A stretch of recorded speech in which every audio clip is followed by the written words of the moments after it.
Now, let us understand what is discounted cash flow valuation from the basic terms. Discounted cash flow valuation helps determine the value of an investment based on its future cash flows.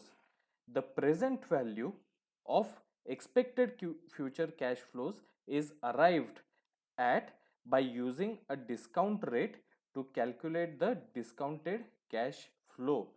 Whereas, please remember, the DCF method has limitations, primarily that it relies on estimations on future cash flows, which could prove to be inaccurate.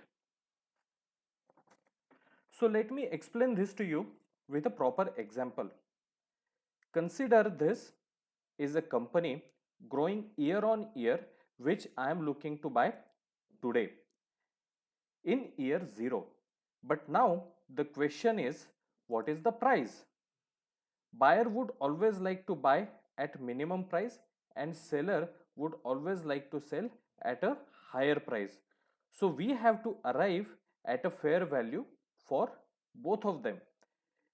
That is when discounted cash flow valuation comes into picture, and we say the value of the company will be determined based on future free cash flow. Now these are free cash flows projected for next 5 years based on the past performance. But do we just add these cash flows for 5 years and arrive at an enterprise value of 150 million? Obviously not, because the buying power of the future money will not be the same as present money.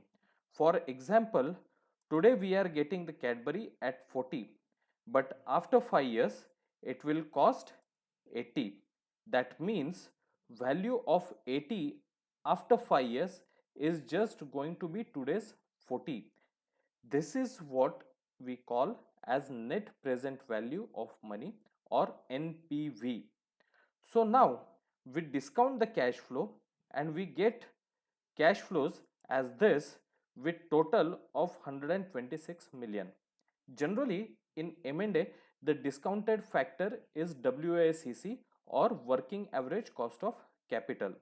That is why this method is called as discounted cash flow. But is that enterprise value? No.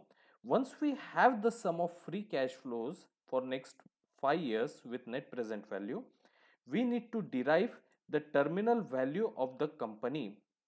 Terminal value is the value of business beyond the forecasted period when future cash flows cannot be estimated. It is technically impossible to make the projections of the business beyond 5 years, but company is expected to grow beyond 5 years. Terminal value assumes a business will grow at a set growth rate forever after the forecasted period. So, with the help of the formula, which we will learn in next sessions, we arrive at a terminal value of the company, say for example at 50 million. Now we add both terminal value and the sum of free cash flow and arrive at an enterprise value of 176 million. So this is in a nutshell the complete and basic principles of discounted cash flow valuations. I hope you really would have understand this concept, because this concept is really very important, which you might get asked in your interview questions also.